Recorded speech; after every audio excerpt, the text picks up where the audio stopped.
하나님 말씀 보시겠습니다. 우리가 함께 은혜 나눌 하나님 말씀은 출애굽기 20장 14절 말씀입니다. 우리가 함께 은혜 나눌 하나님 말씀은 출애굽기 20장 14절 말씀.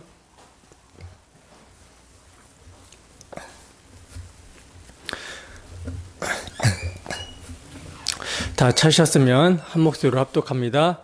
시작. 간음하지 말라. 한 번 더 시작. 간음하지 말라. 아멘. 제7계명 간음하지 말라. 제7계명 간음하지 말라라는 제목으로 하나님 말씀 증거하도록 하겠습니다. 지난주부터 우리는 이웃 사랑에 대한 계명을 살펴보고 있어요. 살인하지 말라. 또 오늘은 간음하지 말라. 이렇게 대인 간의 관계에 있어서 해서는 안 되는 계명을 살펴보고 있는데 그 전제가 무엇입니까? 대인과의 관계에 있어서 하면은 안 되는 계명, 여기에 대한 전제가 여러분 무엇이죠? 사랑이죠.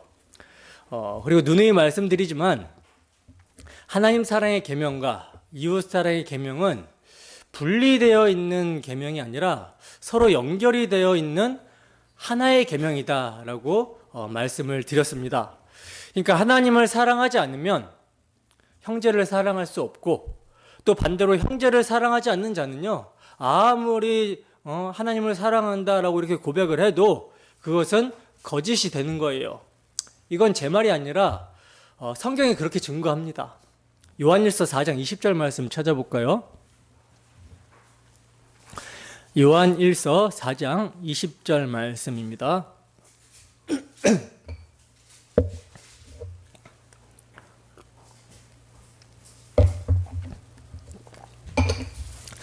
함께 읽습니다. 시작.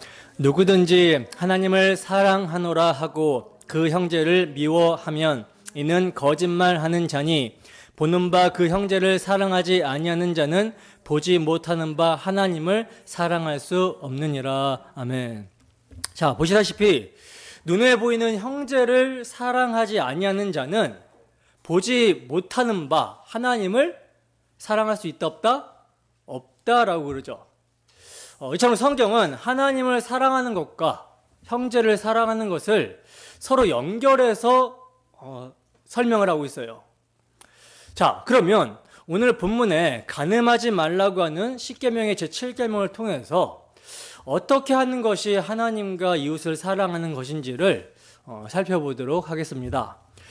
여러분, 간음하지 말라라고 하는데 간음이 무슨 뜻입니까? 간음. 간음의 사전적인 정의는요, 부정한 성관계예요. 다시 말해서 결혼한 남자와 여자가 배우자 이외에 다른 사람과 성관계를 갖는 것, 이것을 간음이라고 정의를 합니다.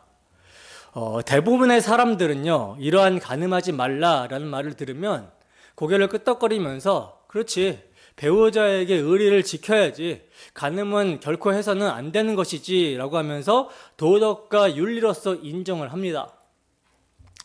물론 오늘날 우리나라 법으로 간음이 죄는 아니죠. 예전에는 간통법이 있었을 때는요, 간음이 사회적으로도 이렇게 법으로 규정되어 있어서 죄로 처벌할 수가 있었는데 간통법이 폐지가 됐어요. 그래서 이제는 사회적으로 간음이 죄가 아닌 게 되어버렸습니다. 때문에 처벌을 할 수가 없게 되었어요.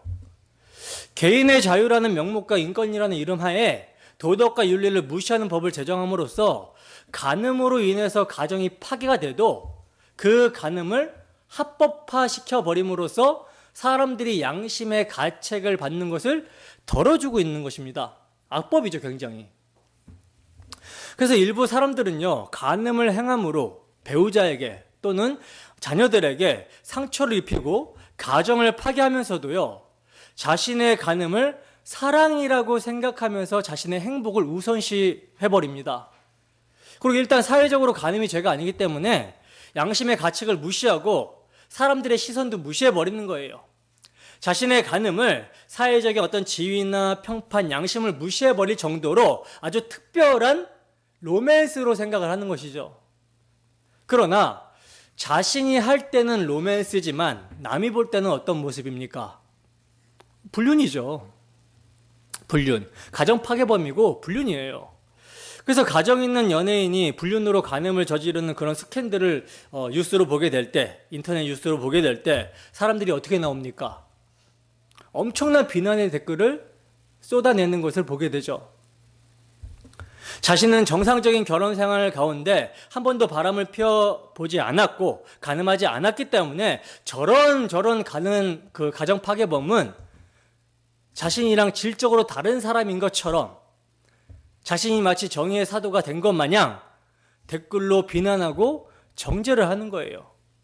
그래서 이러한 사람들이 오늘 본문 말씀을 문자 그대로 보게 되면 자신은 결혼 생활 중에 외도한 적이 없다. 나는 간음하지 않았다. 라고 하면서 이 말씀을 어떻게 여길까요? 대수롭지 않게 여길 것입니다. 이 말씀에 대해서 좀 자유하게 생각을 할 거예요. 그러나 성경에서 간음하지 말라라고 하는 말씀은 단순히 결혼 생활 중에 배우자 외에 다른 사람과 성관계를 하지 말라라고 하는 데 초점이 있는 것이 아니라 마음에 대한 초점이죠. 마음에 사랑이 있는가? 그 마음의 전부로 배우자를 사랑해야 함을 말씀하고 있는 것입니다. 이 7계명을 예수님께서 어떻게 해석을 해주시고 있냐면 마태복음 5장 27절에서 28절 말씀 봅시다. 마태복음 5장 27절에서 28절 말씀.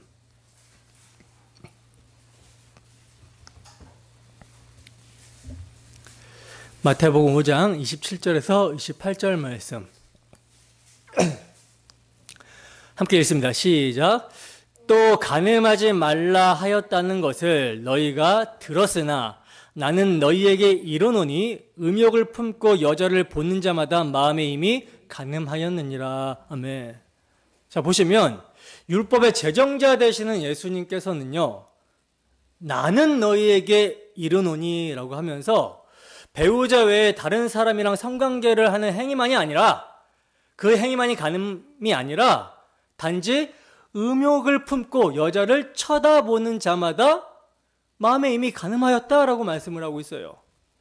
다른 번역 성경은요, 여자를 보고 욕구가 올라오면 이미 간음한 것이다 라고 말씀합니다. 여기서 여러분 자유로울 사람이 있습니까? 남자나 여자나 똑같은 거예요. 죄가 계명으로 말미암아 기회를 타서 계명을 지키는 자신의 행위로, 계명을 행하는 자신의 행위로 자신의 마음을 보지 못하게 하고 있지만, 그러나 본래 계명은 마음에 관한 법이고요, 죄인의 마음 상태를 고발하고 폭로합니다. 로마서 3장 19절에서 20절 말씀입니다. 로마서 3장 19절에서 20절 말씀.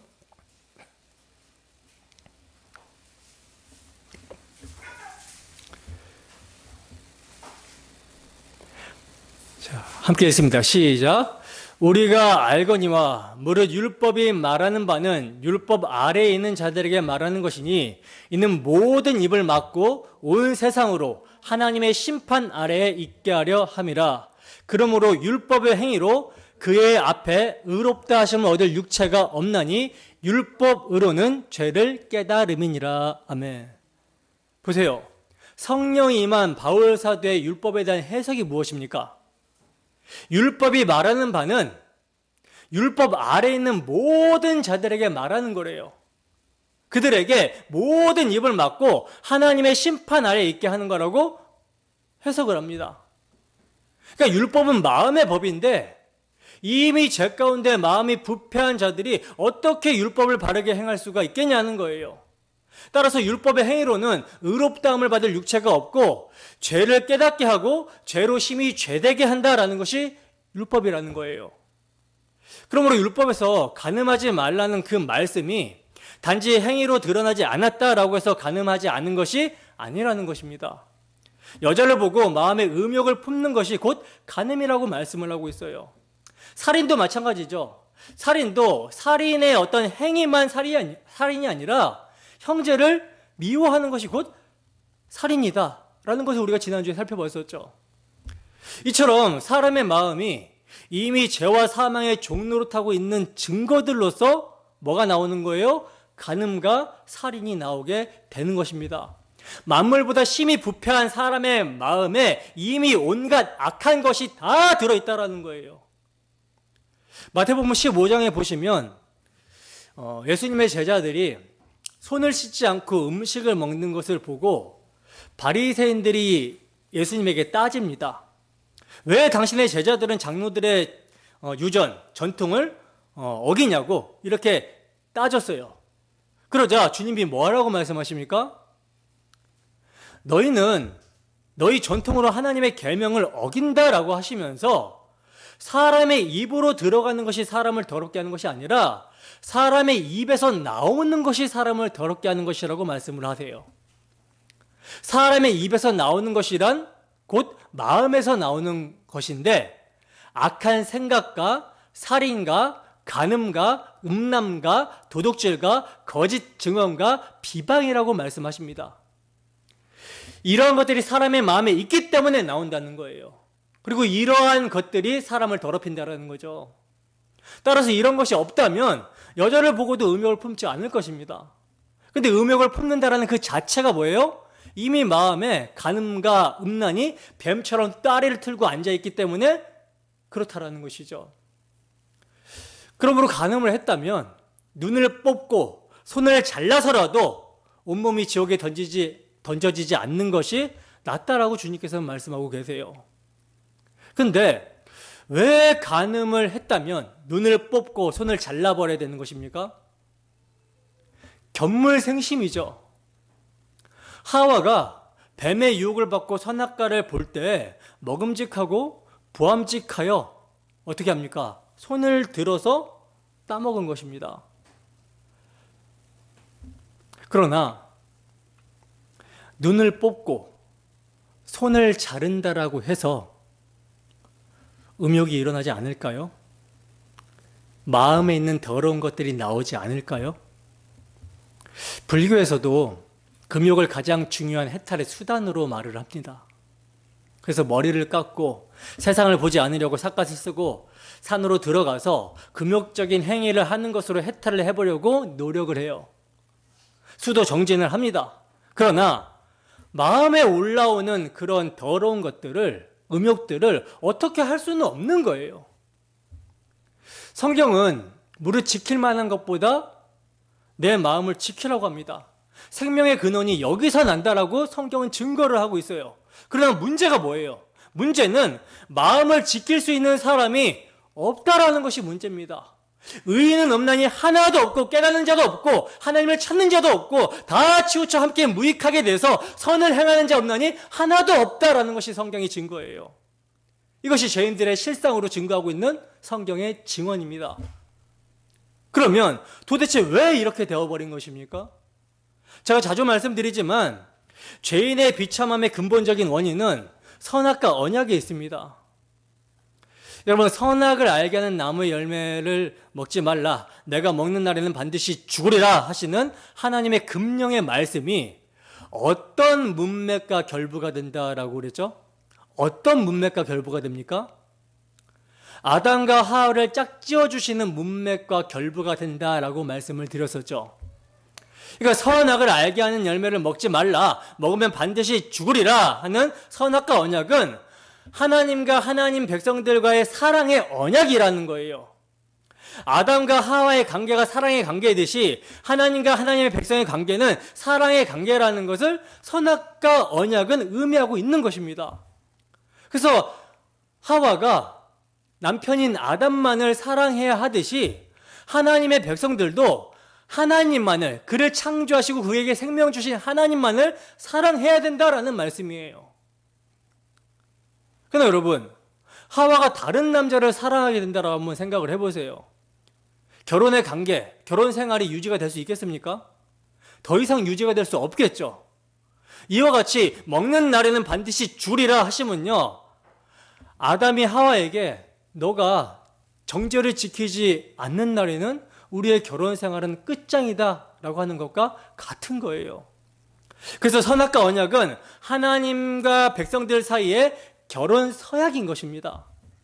여러분, 결혼을 하는 남녀가 하나님과 많은 지인들 앞에서 부부가 될 것을 맹세할 때 그 서약은 가혹한 것이거나 속박을 위한 것이 아니라 피차간의 인격을 존중하고 끝까지 사랑하겠다라고 하는 맹세죠. 사랑하기 때문에 맹세하는 거잖아요. 사랑하기 때문에. 근데 이렇게 사랑을 맹세해 놓고 그 사랑을 배신하면 어떻게 되겠습니까? 결혼 생활을 유지할 수가 없는 거예요.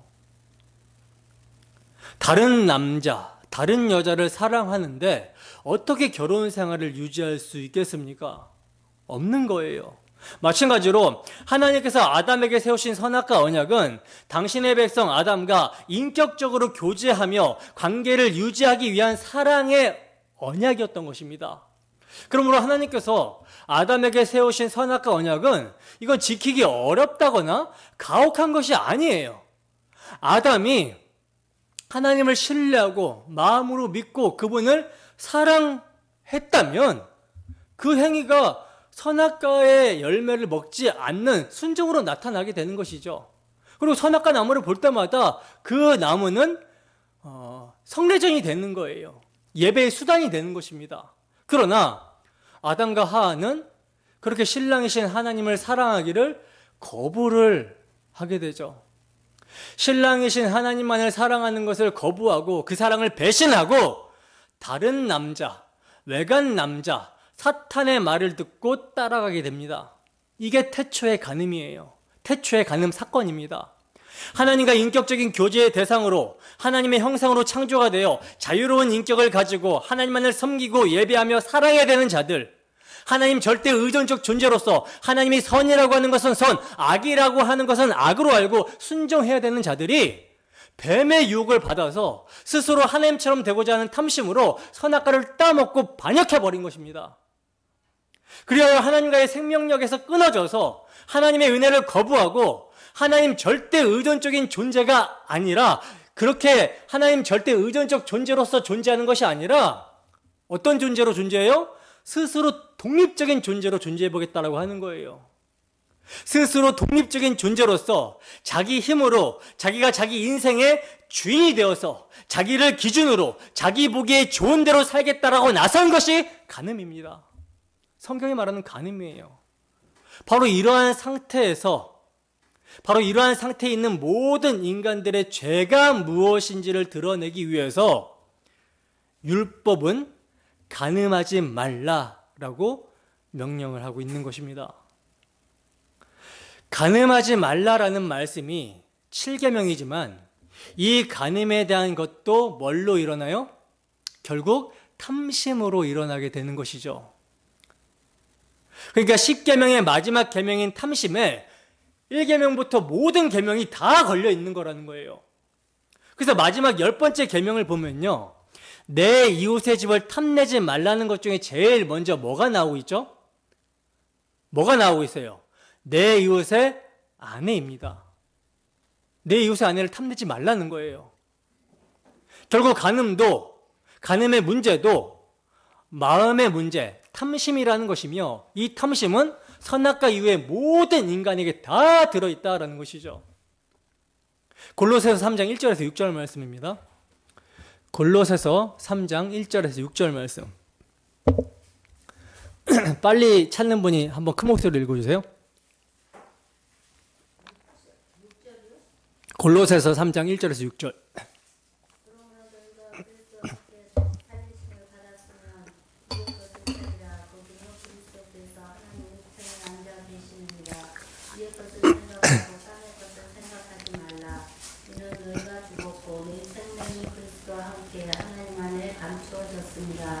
우리 생명이신 그리스도께서 나타나실 그때에 너희도 그와 함께 영광 중에 나타나리라. 그러므로 땅에 있는 지체를 죽이라. 거짓말과 부정과 사욕과 악한 정욕과 탐심이니 탐심은 우상 숭배니라. 이것들로 말미암아 하나님의 진노가 임하느니라. 아멘. 이것들로 말미암아 하나님의 진노가 임한다라고 하는데, 그 이것들이 뭐예요? 땅에 있는 지체를 죽이라면서 하신 말씀이죠. 음란, 부정, 사욕, 악한 정욕, 탐심. 근데 이게 다 어디에 걸려 있어요? 탐심에 걸려 있어요. 그리고 이 탐심은 곧 우상 숭배라고 그러죠. 하나님 없이 스스로 하나님처럼 살려고 하는 탐심이 곧 간음이며 우상 숭배입니다. 그러니까 우상 숭배는 간음이랑 연결이 되는 거예요. 하나님을 향한 간음이 우상 숭배입니다. 그러므로 세상에 일어나는 모든 악은 다 아담 안에서 범죄한 죄인들에게 들어있다라는 것이죠. 죄악의 씨앗이 들어있다라는 거예요. 여러분, 씨란 온도와 습도가 맞으면 발아하게 되죠. 범죄한 인생들 안에 탐심이라는 죄는요, 그 환경만 맞으면 얼마든지 발아하게 됩니다. 3000년 전에 지어진 피라미드 안에 들어있었던 미라를 심었더니 싹이 났다라는 말을 여러분 들어보셨습니까? 싹이 났대요, 실제로. 3000년 전에 그 미라를 심었더니 싹이 났대요. 따라서 실제로 뭐 살인하지 않고 간음하지 않았다라고 해서 그 사람이 선한 사람이 아니라는 것이죠. 씨가 온도와 습도가 맞으면 발아되듯이 상황과 환경만 맞아 떨어지면 언제든지 죄라는 놈은 발아할 수 있다는 것입니다. 사람이 죄를 지어서 죄인이 되는 것이 아니에요. 죄라는 놈이 마음에 있기 때문에 죄가 나오는 것입니다. 죄인이라 죄가 나오는 거예요. 그러므로 성경에서 말씀하고 있는 간음은 단지 남녀 관계의 간음만이 간음이 아니라는 것이죠. 그 근원은 사람의 마음이고, 그 마음은 이미 아담 이후에 모든 인간이 스스로 신이 되려고 하는 욕망에 사로잡혀 사망이 왕노릇하고 있다는 것을 보여줍니다. 그러므로 하나님의 말씀은 세상의 윤리와 도덕이나 종교 경전이 아니라는 거예요. 세상의 윤리, 도덕이나 종교의 경전이라는 것은 언제나 사람을 주체로 대접합니다. 결국 모든 결정은 사람의 자기 선택에 달려있는 것으로 말한다는 것이죠. 그러나 성경은 이러한 태도가 이미 하나님의 생명에서 끊어져서 간음하고 있는 상태라고 말씀을 하고 있어요. 이게 여러분 지금 어떤 상태입니까? 이스라엘 백성들이요, 세상을 상징하는 애굽에서 압제 가운데 종노릇하고 있는 상태를 말하는 거예요. 에스겔서 23장 1절에서 4절 말씀 한번 찾아보겠습니다. 에스겔서 23장 1절에서 4절 말씀입니다.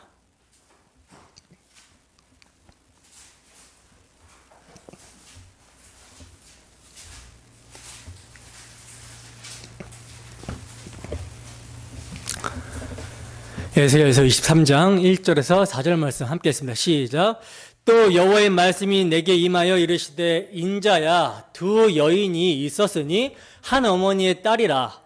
그들이 애굽에서 행음하되 어렸을 때에 행음하여 그들의 유방이 눌리며 그 처녀의 가슴이 어루만져졌나니 그 이름이 형은 오홀라요 아우는 오홀리바라. 그들이 내게 속하여 자녀를 낳았나니 그 이름으로 말하면 오홀라는 사마리아요 오홀리바는 예루살렘이니라. 아멘. 보세요. 에스겔 선지자가요, 지금 북이스라엘을 사마리아로, 남유다를 예루살렘으로 부르고 있어요. 그리고 이들이 남북으로 나누어졌기 때문에 자매라고 부르는데, 둘 다 어디서 행음한 존재라고 말씀합니까? 애굽에서부터 행음하였다. 행음이라는 말이 간음을 행했다라는 뜻이죠. 그러니까 애굽에서부터 간음을 행했다. 그러니까 구원받기 이전부터, 유월절 어린 양의 피로 구원받기 이전부터 간음을 행한 자들이었다라고 성경은 증거하고 있어요. 그러니까 이스라엘이 애굽의 압제 가운데 종살이 할 때 애굽 사람들과 똑같이 죄와 허물로 죽어 있었고 음행하는 자였고 육체와 마음이 원하는 것을 하여 본질상 진노의 자녀였다라는 것입니다. 근데 이러한 자들을 하나님께서는요, 그들의 조상들에게 언약하신 대로 당신의 언약을 따라 그 언약의 능력으로 유월절 어린 양의 피로 구속하여 하나님의 소유된 거룩한 백성, 제사장 나라로 삼아주신 거예요. 하나님은 이스라엘 백성들의 남편이 되어주시고 이스라엘은 하나님의 신부가 된 것입니다.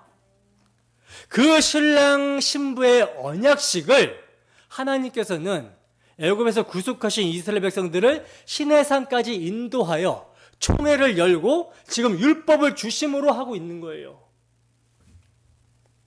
여러분, 아담아에서 태어나는 모든 사람이 죄로 말미암아 하나님과의 관계가 단절이 되어 공중권세 잡은 자가 다스리는 세상을 사랑하며 간음하는 자들입니다.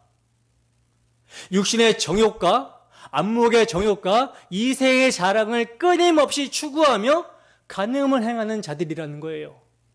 그런데 그렇게 죄 아래, 진노 아래, 심판 아래, 율법 아래 있는 자들 중에 하나님께서는 이스라엘 백성들을 긍휼히 여기시고 그들을 사랑하심으로 하나님의 아들을 상징하는 유월절 어린 양의 피로 구속하여 내셔서 자기 백성, 당신의 신부를 삼아 주셨다는 거예요. 유월절 어린 양의 피로 그들의 모든 더러움과 죄악들을 사하시고 그 피로 의롭다 하시며 순결하고 깨끗한 거룩한 당신의 신부가 되게 하신 것입니다. 그렇다면 그렇게 깨끗하고 거룩하게 된 신부인 이스라엘 백성들에게 제7계명 간음하지 말라라는 계명을 주신 이유가 무엇이겠습니까? 그 말씀이 무엇이겠어요? 죄로 말미암아 하나님의 사랑을 배신하고 세상과 행음하던 멸망받아 마땅한 자들이 유월절 어린 양이 대신 심판을 받으심으로 그 피로 정결하고 깨끗한 하나님의 백성, 하나님의 순결한 신부가 되었다라고 하는 정체성을 잊지 말고 유월절 어린 양의 피를 믿는 믿음으로 하나님의 백성답게 사랑하며 살라는 것이죠. 음란과 음행의 마음은 어린 양과 함께 죽었다고 여기고 어린 양이 피 흘려주신 그 생명으로 산자답게 사랑하며 살라는 것입니다. 이게 이스라엘 백성들에게 법을 준 목적이에요. 이 법을 지켜서 하나님 백성 되바라가 아니라 이 법을 통해서 너희 처음 자리가 어디고 어디서 구원받았는지를 깨닫고 이제 정말 내 거룩한 백성이 된 자들답게 내 사랑받는 백성답게 유월절 어린 양의 피에는 결코 정죄함이 없으니 서로 사랑하며 살라. 구약이나 신약이나 똑같습니다. 그러나 이스라엘의 역사를 우리가 알다시피 그들은 어떤 모습을 보입니까? 그들은 어린 양의 피를 믿는 믿음으로 살지를 않죠. 어린 양의 피 아래 있어야지만 그들은 가늠한 자가 되는 것이 아닌데 어린 양의 피 바깥으로 계속 나가는 거예요. 자기 행위를 의지하는 것입니다. 자기 행위를 의지해서 하나님께 나아가려고 하니 당연히 이웃과의 관계에서도 음행이 나타날 수밖에 없죠. 왜 이러한 모습이 나타나게 되었을까요? 왜 그들은 어린 양의 피를 믿는 믿음으로 살지 않았을까요? 왜냐하면 성경은 그들에게 깨닫는 마음과 듣는 귀가 주어지지 않았기 때문이라고 말씀합니다. 신명기 29장 4절에 보면 그렇게 말씀을 하고 있어요. 그래서요, 참으로 정말 혼인신고 도장의 인주가 마르기도 전에 음행을 해버리는 것입니다. 우상숭배가 곧 음행이라고 했잖아요. 근데 이스라엘 백성들이 시내산에서 이렇게 결혼 서약서를 낭독하고 난 다음에 바로 어떻게 됩니까? 모세가 율법의 두 돌판을 가지러 올라갔는데 이 모세가 안 내려오니까 아론을 겁박해서 우리를 인도할 신을 만들라고. 그래서 만들어낸 게 뭐예요? 금송아지 우상이에요. 금송아지 우상을 만들어 놓고 이것이 너희를 애굽 땅 종되었던 곳에서 인도하여낸 너희 하나님이다 라고 하면서 그 앞에서 뛰놀면서 예배합니다. 우상을 숭배하는 사건이었어요. 또 한 사건이 있죠. 어떤 사건입니까? 바알 부올 사건인데 민수기를 좀 봅시다. 민수기 25장 1절에서 4절 말씀입니다. 민수기 25장 1절에서 4절 말씀.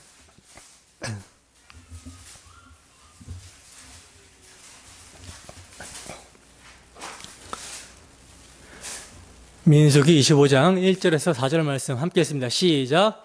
이스라엘이 시딤에 머물러 있더니 그 백성이 모압 여자들과 음행하기를 시작하니라. 그 여자들이 자기 신들에게 제사할 때에 이스라엘 백성을 청하매 백성이 먹고 그들의 신들에게 절함으로 이스라엘이 바알보엘에게 가담한지라. 여호와께서 이스라엘에게 진노하시니라. 여호와께서 모세에게 이르시되 백성의 수령들을 잡아 태양을 향하여 여호와 앞에 목매어 달라. 그리하면 여호와의 진노가 이스라엘에게서 떠나리라. 아멘. 여러분, 이게 바알볼 사건인데 거짓 선지자 발람의 술수로 일어난 사건이거든요. 이스라엘을 이제 발람 선지자가 발락의 사주를 받고, 모압 왕 발락의 사주를 받고 이제 이스라엘을 저주하려고 하는데, 저주가 통해요, 안 통해요? 저주가 안 통해요. 이스라엘은요, 밖에서 아무리 저주해도 안 통합니다. 그러니 이 발람이 꾀를 내어서 이제 발락 왕에게 그 꾀를 이야기해 주는데, 뭐냐면 이 백성은 밖에서는 아무리 저주를 해도 안 통하니 안에서 백성들이 하나님을 배신할 수 있도록, 그래서 자멸할 수 있도록 우상 숭배와 음행을 하게끔 꾀를 낸 거예요. 근데 이것이 정확하게 먹혀 들어갑니다. 그래서 이스라엘 백성들이요, 시딤에서 모압 여자들, 이제 여기서 모압 여자들은 신전 창기들을 말하는데, 신전 창기들과 음행을 하고 그 신들을 섬기는 것으로, 절하는 것으로 이제 우상 숭배를 하게 됩니다. 그러니까 우상 숭배와 음행이 같이 가고 있어요. 그래서 이로 말미암아 하나님께서 진노를 하셔서 연병을 일으키십니다. 전염병을 일으키셔서 죽은 자가 몇 명이에요? 24,000명이나 죽게 돼요. 이뿐만이 아니죠. 이들이 하나님의 은혜로 정말 가나안 땅에 들어가서도, 사사시대잖아요. 가나안 땅에 들어가는 시대가 사사시대인데, 사사시대 이 초입 부분부터 제사장들이 타락해서 첩을 둡니다. 극도로 타락한 모습을 보여주고 있어요. 들어간 지 얼마 되지도 않아서. 그리고 왕정 시대에도 계속 산당을 제거하지 못하고 계속되는 음행으로 나라가 어떻게 됩니까? 결국에는 망하게 되죠. 에스겔서 23장 8절에서 11절 말씀입니다. 에스겔서 23장 8절에서 11절 말씀.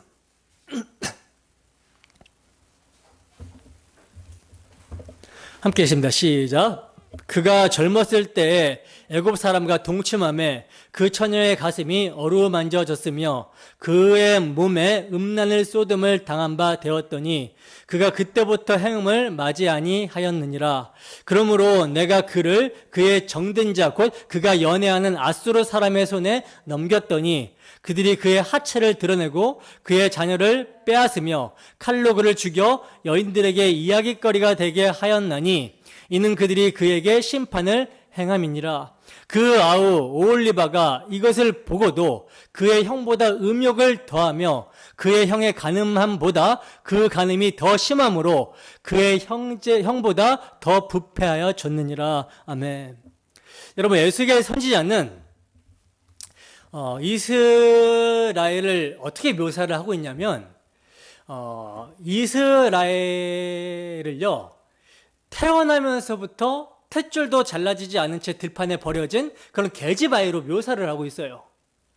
근데 이러한 버려진 피투성이의 계집아이를 하나님께서 불쌍히 여기십니다. 불쌍히 여기셔서 너는 피투성이라도 살라, 피투성이라도 살라라고 하시면서 살려내셨어요. 그래서 정말로 보살피고 예쁘게 자라게 하셔서 하나님의 신부를 삼습니다. 왕비로 삼아주셨다라고 말씀을 하고 있어요. 근데 그 신부된 이스라엘이 하나님께서 그에게 주신 모든 것으로 하는 짓이 뭐냐면 바람만 피우는 거예요. 세상을 사랑하는 것입니다. 하나님을 사랑하고 그분을 의지하는 것이 아니라 눈에 보여지는 애굽과 아수르와 바벨론이라는 나라를 의지하고 그 나라를 사랑하는 거예요.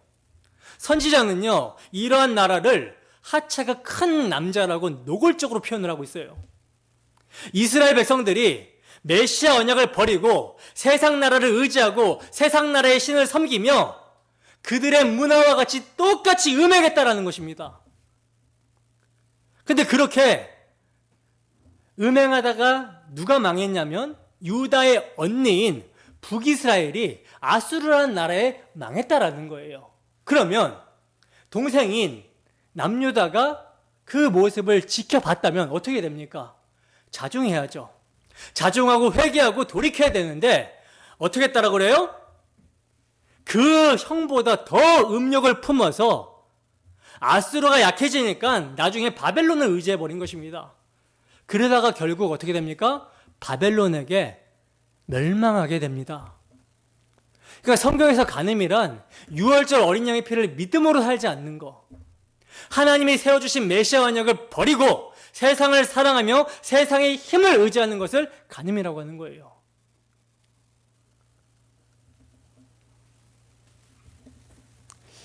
이스라엘 백성들이 유일하게 하나님 앞에서 살 수 있는 길은 유월절 어린 양의 피, 메시아 언약을 믿는 믿음으로 사는 길밖에 없는데 그 메시아 언약을 버리고 믿음으로 살지 않으니, 그래서 세상 나라와 음행하고 세상 신을 섬기고 하나님을 섬긴다라고 하면서 그 방식은 세상의 방식으로 하나님을 섬기고 있으니 당연히 대인 간의 관계에도 어떻겠습니까? 대인과의 관계에서도 불의가 나타날 수밖에 없는 것이죠. 하나님과의 관계가 우상 숭배로서 간음하고 있으니 남녀의 관계에 있어서 어떤 일이 일어나게 돼요?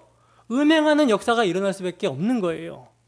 이게 구약시대 내내 이스라엘의 역사입니다. 그러면 신약의 예수님 당시에는 어떠했는가? 여러분 어떠했습니까? 선민 이스라엘이라면 자신들이 이방인들보다 어떤 자격과 조건이 있어서가 아니라 자신들도 똑같은 죄인이고 율법을 지켜서 의롭다함을 받을 수 있는 존재가 아니라 유월절 어린 양의 대속의 피로 죄사함과 의롭다 하심을 얻어 하나님의 사랑받는 백성으로 여김받고 하나님의 소유된 백성이라는 것을 인식하며 믿음으로 오실 메시아를 대망해야 되는 것인데 여전히 율법의 조문으로 나는 간음 안 했다라는 것을 가지고 율법을 지켰다라고 하고 있는 거예요. 그래서 이러한 자들에게 예수님께서는 율법은 마음의 법이다, 여자를 보고 음욕을 품은 자마다 간음한 자다, 이렇게 말씀을 하셨죠. 그런데 그럼에도 불구하고 이놈의 인간들이 스스로 음욕을 품지 않았다라고 이렇게 생각하려는 것을 아시고 이들의 속마음을 드러내버리십니다. 어떻게 드러내십니까? 모세 율법을 자기의 정욕을 따라 해석하고 적용하는 것을 지적하시면서 그들의 음욕이 가득함을 폭로하시고 드러내버리셨어요. 마태복음 5장 31절에서 32절 말씀입니다. 마태복음 5장 31절에서 32절 말씀.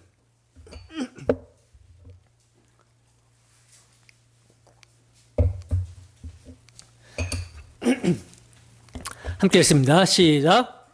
또 일러스되 누구든지 아내를 버리려거든 이혼 증서를 줄 것이라 하였으나 나는 너희에게 이르노니 누구든지 음행한 이유 없이 아내를 버리면 이는 그로 간음하게 함이요 또 누구든지 버림받은 여자에게 장가드는 자도 간음함이니라. 아멘. 여러분, 유대인들은 율법을 지켜야만 되는 사람들이죠. 근데 간음하지 말라고 하니까 간음을 하면 안 되는 줄은 알고 있지만 간음하고 싶은 마음이 계속 일어나는 거예요. 그래서 어떻게 하면 율법을 지키면서도 간음을 할지를 생각해내는데 그것은 합법적으로 이혼하여 아내를 내보내고 다른 여자와 결혼하면 된다라고 여긴 것입니다. 어떻게 이렇게 기발한 생각을 하게 되었을까요? 모세가 아내를 버리려면 이혼 증서를 써주라고 했기 때문입니다. 이걸 이용한 거예요. 신명기 24장 1절에서 2절 말씀입니다.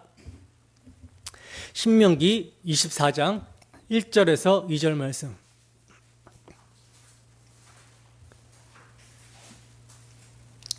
신명기 24장 1절에서 2절 말씀.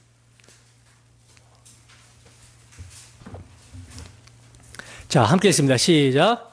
사람이 아내를 맞이하여 데려온 후에 그에게 수치되는 일이 있음을 발견하고 그를 기뻐하지 아니하면 이혼 증서를 써서 그의 손에 주고 그를 자기 집에서 내보낼 것이요 그 여자는 그의 집에 나가서 다른 사람의 아내가 되려니와. 아멘. 보세요. 여기서 지금 수치스러운 일은요, 간음이 아닙니다.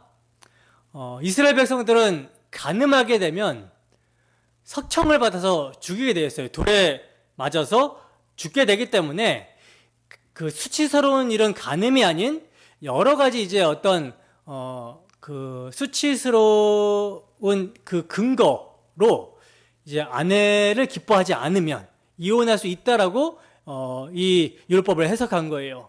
그러니까 꼬투리를 잡는 거죠. 수치스러운 일로서 뭐 밥을 못 하든지 여자가 집안일을 좀 잘해야 되는데 집안일을 못 하든지 뭐 여러 가지 수치되는 일을 근거로 해서 이혼 증서만 써주면 이혼이 성립이 된다, 이렇게 해석을 한 것입니다. 근데 모세가 말한 뜻이 정말 이러한 뜻일까요? 남자들이 새 장가를 갈 수 있게끔 편의를 봐주기 위해서 이런 말씀을 한 것입니까? 아니겠죠. 그래서 예수님이 이혼 증서를 써주라고 했던 모세의 의도를요, 이렇게 말씀을 하시고 있는 거예요. 마태복음 19장 3절에서 10절 말씀입니다. 마태복음 19장 3절에서 10절 말씀.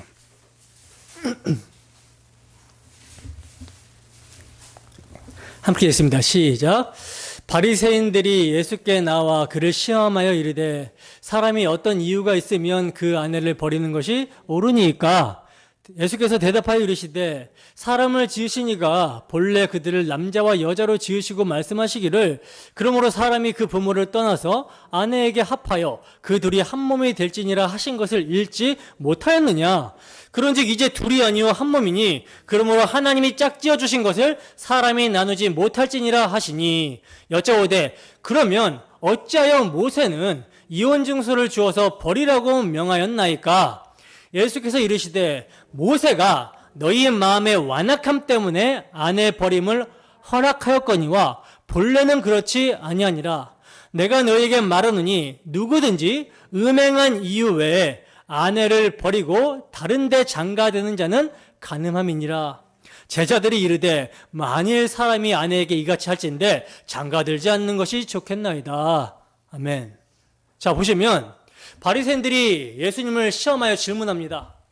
사람이 어떤 이유가 있으면 그 아내를 내버리는 것이 옳습니까? 이렇게 질문을 한 거예요. 예수님께서는 그들에게 하나님이 짝지어 주신 것을 사람이 나누지 못한다라고 이렇게 답변을 하십니다. 그러자 이제 이들이요, 그러면 어찌하여 모세는 이혼 증서를 줘서 버려도 된다라고 명하였습니까? 라고 이렇게 묻습니다. 이때 주님께서는요, 모세가 그렇게 한 이유를 말씀하시는데, 여러분, 모세가 그런 법을 준 이유가 무엇이라고 합니까? 너희 마음의 완악함 때문이다 라고 그러죠. 남자가 여자를 기뻐하지 아니하여 온갖 구박과 구타를 하느니, 그래서 마지못해서 살게 되느니 차라리 이혼 증서를 주어서 그 여인이 재혼할 수 있게라도 해줘라, 이거였던 거예요. 이 당시 가부는요, 혼자 살아갈 능력이 없습니다. 그러므로 약자를 보호하기 위하여 이혼 증서를 주라고 한 것이지 원래 그런 뜻이 아니라는 거예요. 자, 그런데 이 말을 듣고요, 바리새인들도 아니고 누가? 제자들이 어떤 반응을 보이고 있습니까?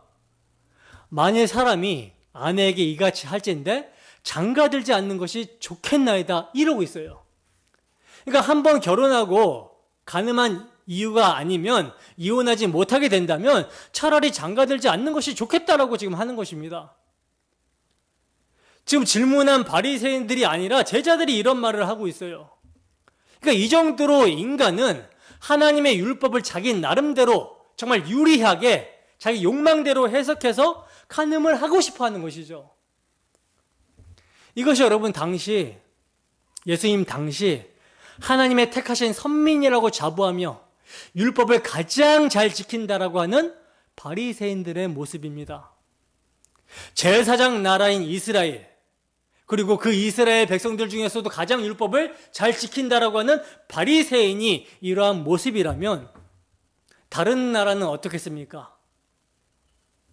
그러니 모든 인간들은 간음죄를 육체 또는 마음으로 짓고 살아가고 있는 거예요. 여기서 예수님의 답변이 무엇입니까? 어떨 때만 이혼이 가능한다 그러죠? 어떨 때만 이혼 사유가 됩니까? 간음한 영구 말고는 이혼 사유가 안 된다 그러죠. 근데 여러분, 이 간음죄가 단순히 부부관계에서 짓는 죄만을 가리켜서 엄중한 죄라고 말씀하신 것이 아닙니다. 왜냐하면 이웃 사랑은 하나님 사랑과 연결이 되어 있기 때문이에요. 그래서 가장 가까운 이웃인 배우자를 사랑하지 않고 간음죄를 짓고 살아간다는 것은 하나님과의 관계가 지금 어떻기 때문에 그렇습니까? 경건치 않기 때문에 이러한 모습이 나타나는 것입니다. 이게 우상 숭배 때문에 일어나는 것이죠. 이스라엘 백성들은 유월절 어린 양의 피를 믿는 믿음으로 살아야 되는데, 메시아 언약을 믿는 믿음으로 오실 그리스도를 바라보며 그 희생의 사랑을 나타내며 살아야 되는데, 근데 이들이 제사장 나라로서 주의 은혜와 긍휼을 선포하고 그의 크신 은덕을 전파하는 삶을 사는 것이 아니라 메시아 언약을 버리고 이방 나라의 모습을 사모하여 세상의 힘을 추구한 거예요. 바리새인들도요, 율법을 열심히 지킨 이유가 뭐냐면 지금 로마라는 나라에 의해서 압제당하고 있는 것이기 때문에 성경에 의하면 하나님께서 메시아를 보내주신다라고 약속을 했어요. 근데 그 메시아가 보내실 때, 그 메시아를 보내주실 때 우리가 준비를 해야 된다. 어떻게? 율법을 열심히 지킴을 통해서 그 메시아의 오심을 준비를 해야 된다. 라고 하면서 율법을 철저하게 지킨 거예요. 그래서 메시아가 오시면 경건한 자들과 함께 일하실 것이라고 믿었기 때문이고, 그리고 그들이 기다린 메시아는 경제적, 군사적, 정치적 메시아로서 로마의 압제에서 우리를 건져내고 다윗의 왕국을 재건해서 강하고 정말 부강한 나라로 만들어줄 그런 메시아를 대망하면서 율법을 지켰다는 거죠. 이게 뭐예요? 우상숭배죠, 그죠? 이러한 죄를 지은 이스라엘을 향해서 하나님은 구약시대 때부터 계속 선지자를 보내서 이렇게 말씀하십니다. 에레미야서 3장 1절 말씀입니다. 에레미야서 3장 1절 말씀.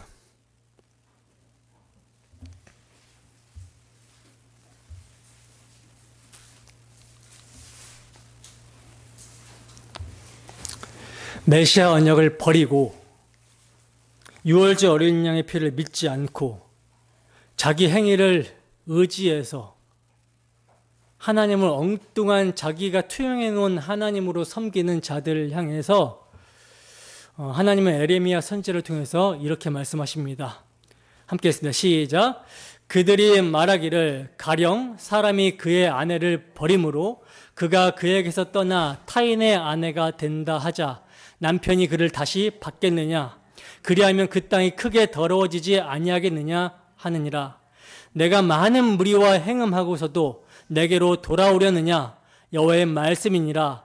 행음하였으나 내게로 돌아오라. 보시면 사람이 그의 아내를 버렸어요. 그래서 그 버림받은 여인이 다른 사람의 아내가 되었다면 이미 더러워졌기 때문에 본 남편이 받을 리가 없다라는 것입니다. 그런 여인을 다시 받아들이게 되면 그 땅이 크게 더러워진다라는 거예요. 약속의 땅이. 이 말씀이 여러분 신명기 말씀인데, 신명기 24장 3절에서 4절 말씀 보겠습니다. 신명기 24장 3절에서 4절 말씀.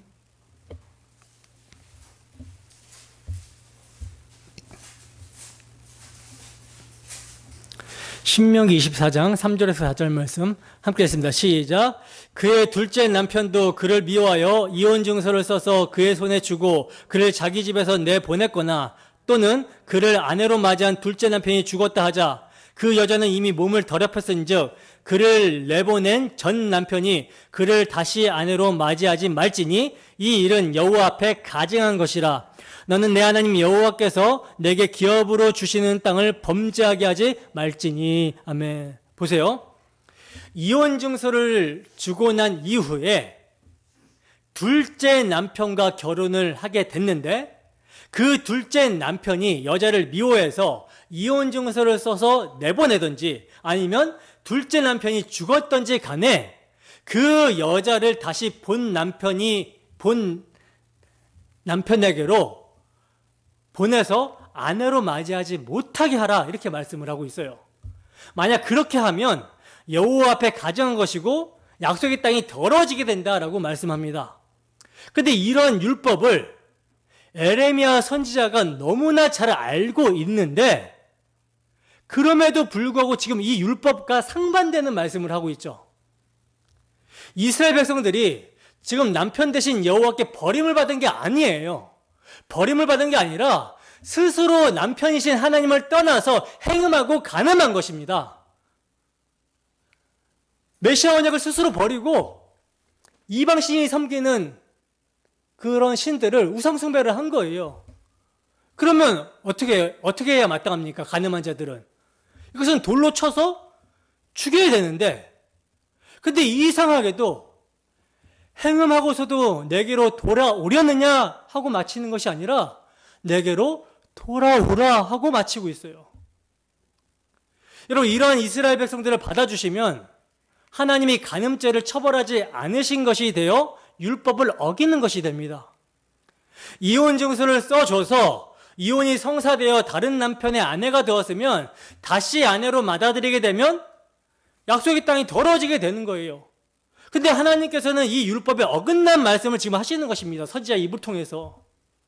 이스라엘은 하나님께서 그들을 버린 적도 없는데 스스로 남편 되시는 하나님을 배신하고 우상 숭배하며 온갖 음행을 다 저질렀어요. 때문에 이러한 이스라엘 백성들은요, 받아주시면 다시 받아주시는 거, 이거가 문제가 아니라 돌로 쳐서 죽여야 됩니다. 심판하셔야 되는 것이 율법의 공의예요. 근데 그럼에도 불구하고 하나님은 이런 이스라엘을 향하여 뭐라고 말씀하세요? 돌아오라. 돌아오라고 하시는 것입니다. 에레미야서 3장 12절에서 15절 말씀입니다. 함께 읽습니다. 시작. 너는 가서 북을 향하여 이 말을 선포하여 이르라. 여호와께서 이르시되 배역한 이스라엘아 돌아오라. 나의 노한 얼굴을 너희에게로 향하지 아니하리라. 나는 긍휼이 있는 자라. 노를 한없이 품지 아니하느니라. 여호와의 말씀이니라. 너는 오직 내 죄를 자복하라. 이는 내 하나님 여호와를 배반하고 내 길로 달려 이방인들에게로 나아가 모든 푸른 나무 아래로 가서 내 목소리를 듣지 아니하였음이라. 여호와의 말씀이니라. 여호와의 말씀이니라. 배역한 자식들아 돌아오라. 나는 너희 남편임이라. 내가 너희를 성읍에서 하나와 족속 중에서 둘을 택하여 너희를 시온으로 데려오겠고 내가 또 내 마음에 합한 목자들을 너희에게 주리니 그들이 지식과 명철로 너희를 양육하리라. 아멘. 여러분, 북이스라엘이고 남유다고요, 다 간음하였습니다. 그러면 하나님께서는 이들을 다 버리셔야 마땅한 거예요. 아니, 버리셔야 마땅한 것이 아니라 심판해서 진멸시켜야 마땅한 것입니다. 이혼 증서를 주어서 내보내고 다시는 받아주시지 않아야 그 땅이 더럽혀지지 않는다라는 것이죠. 근데 하나님께서 그들을 다시 받아주시겠다라고 돌아오라고 하시고 있어요. 이런 대표적인 모습이 어디서 나타납니까? 호세아서에서 나타납니다. 하나님께서는요, 호세아 선지자를 향하여 음란한 여인 고멜과 결혼하라고 하시는데, 이 당시 음란한 여인이라고 하면은 이방 신전의 창기를 말하는 거예요. 근데 그런 여인과 하나님께서 결혼하라고 하셔서 선지자가 결혼하게 됩니다. 근데 이 여자가 결혼해서 임신을 하고 출산만 하게 되면 다른 남자에게 가는 거예요. 하나님께서는 이 여자가 출산하여 낳은 아이의 이름을 지어주시는데 이스라엘을 흩어버리겠다라고 하는 뜻을 가진 이스르엘과 긍휼을 입지 못하리라고 하는 로르하마, 내 백성이 아니다라고 하는 로암미의 이름을 짓게 합니다. 전부 어떤 이름이죠? 저주받는 이름이죠. 이게 누구의 현 주소라는 거예요? 이스라엘의 현 주소라는 거예요. 근데 이런 이스라엘을 향하여 하나님은 어떻게 말씀하십니까? 호세아서 2장 14절에서 20절 말씀 보겠습니다. 호세아서 2장 14절에서 20절 말씀.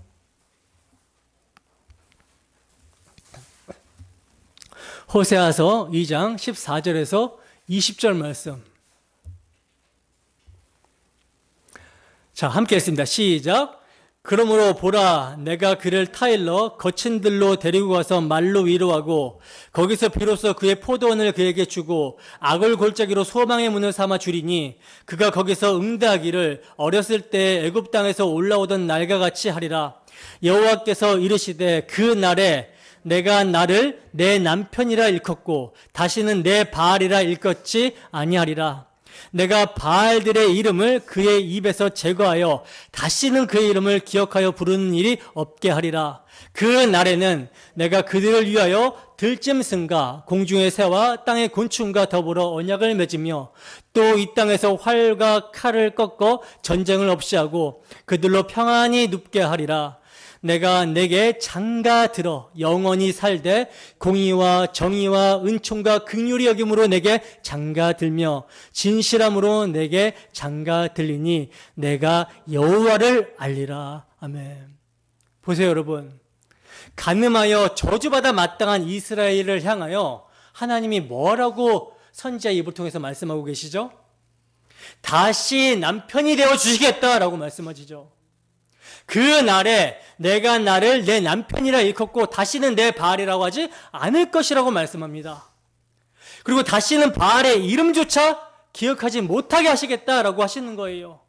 그리고는 영원히 살되 공의와 정의와 은총과 긍휼이 여김으로 내게 장가들며 진실함으로 내게 장가들겠다라고 말씀하십니다. 그렇게 하심으로 내가 여호와를 알 것이라고 말씀을 하고 있어요. 아니, 음행을 했다면 돌로 쳐서 죽여야 되는데 다시 값을 주고 사옵니다.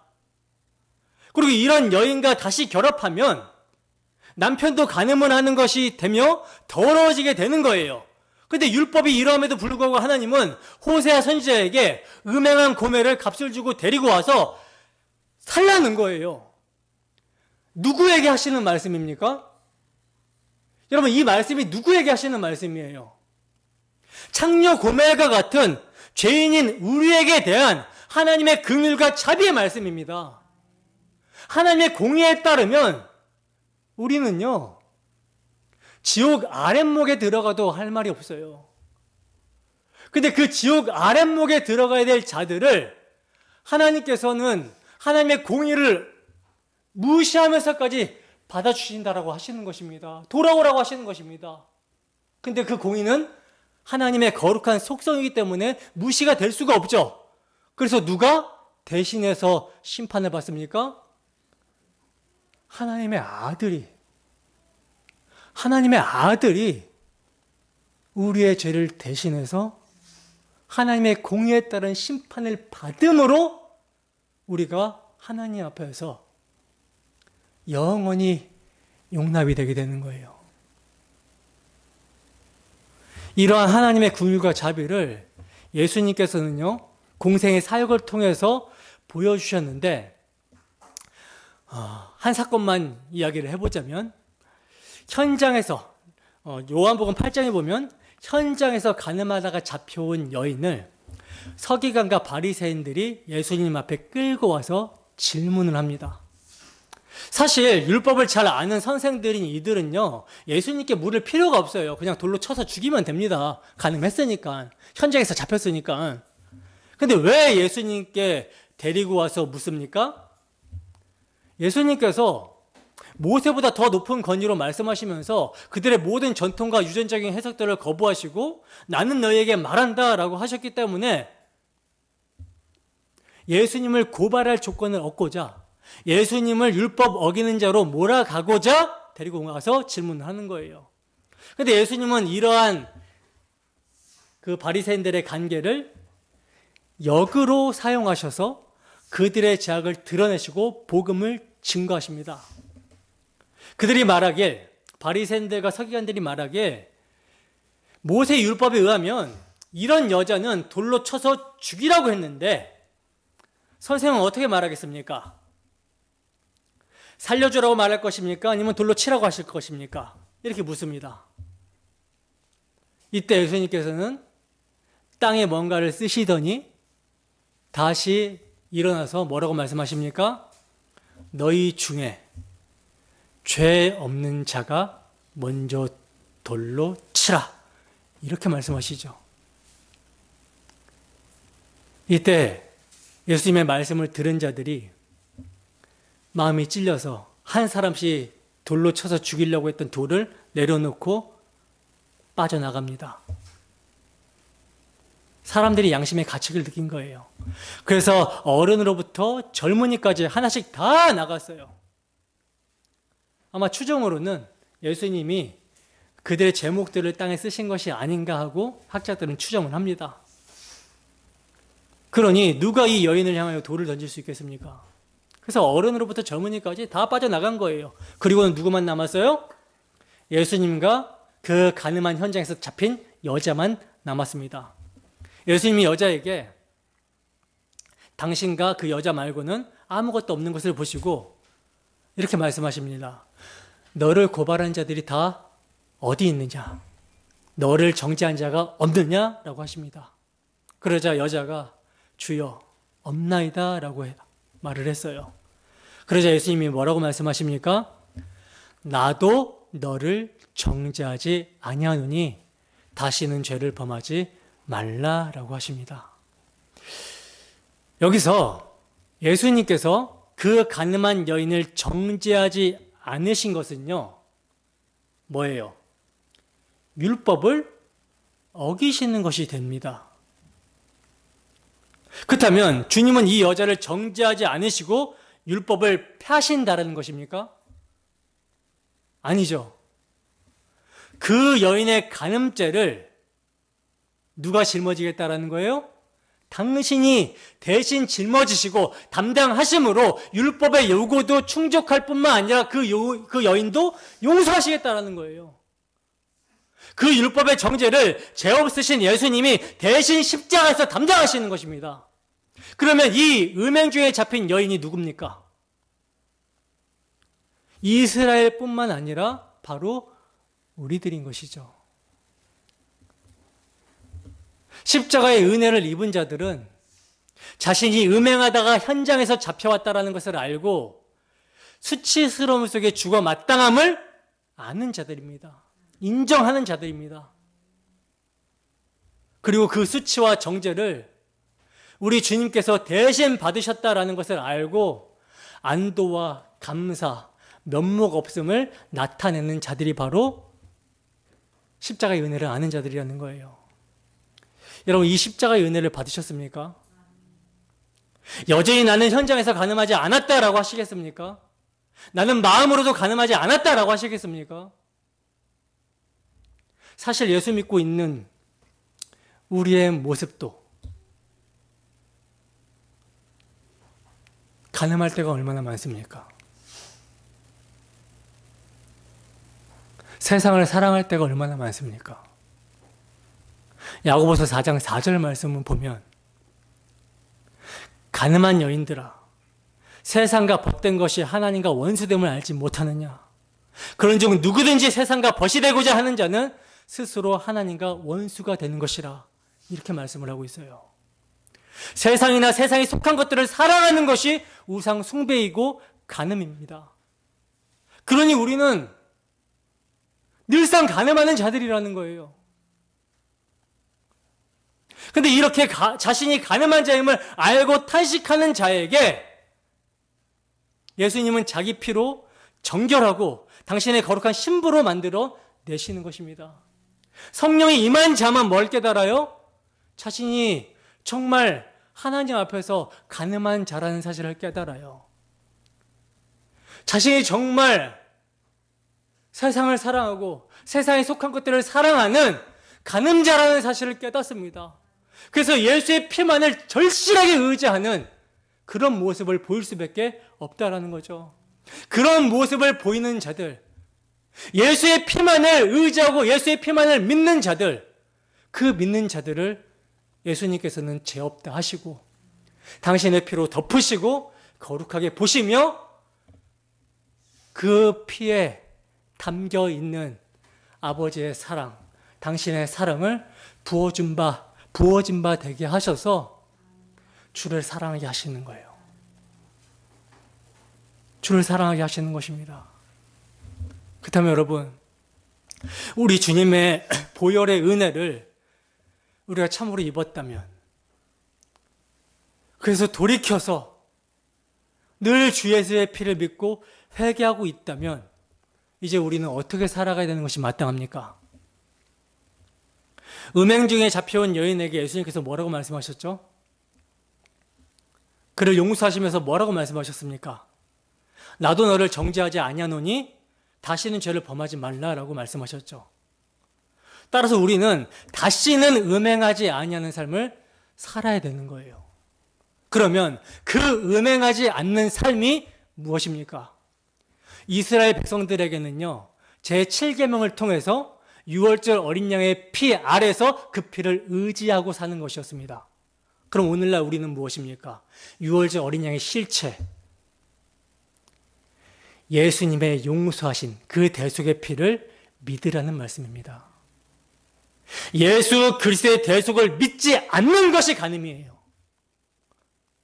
나아가 예수 그리스도의 십자가 대속의 피, 그 희생의 사랑이, 용서의 사랑이 성령으로 말미암아 우리 마음에 부어진 바 되었다라고 성경은 증거하고 있죠. 그래서 그 사랑이 강건하고 우리를 잡아 끈다라고 말씀합니다.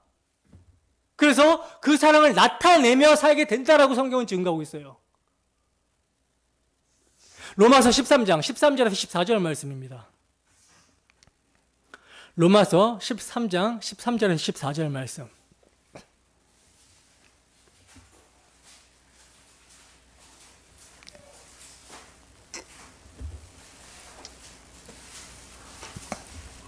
함께 했습니다. 시작.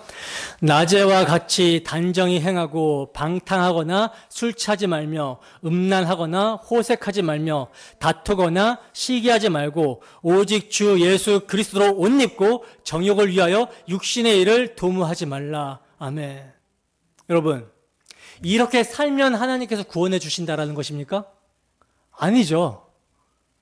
우리가 주 예수의 피를 믿기 때문에 믿는 자에게 이런 모습이 나타나게 된다라는 것을 말씀하고 있는 거예요.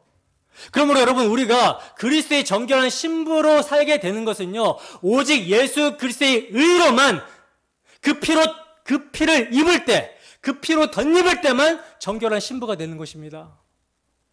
우리 스스로 만들어 입은 옷은 누더기예요. 더러운 옷입니다. 우리가 만든 옷으로는 절대로 우리의 더러움과 부끄러움과 수치를 가릴 수가 없어요. 오직 예수 그리스도께서 십자가로 완성하신 그 의의 옷을 입은 자만이 정결한 신부가 되는 것입니다. 이것이 성도의 옳은 행실이라는 거예요. 이 옷을 입고 사는 것이 가능하지 않는 것입니다. 그러므로 오직 그 보혈의 능력 안에서만 정결한 신부가 되는 것이라는 거죠. 잠언 7장 1절에서 5절 말씀입니다. 마지막으로 잠언 7장 1절에서 5절 말씀.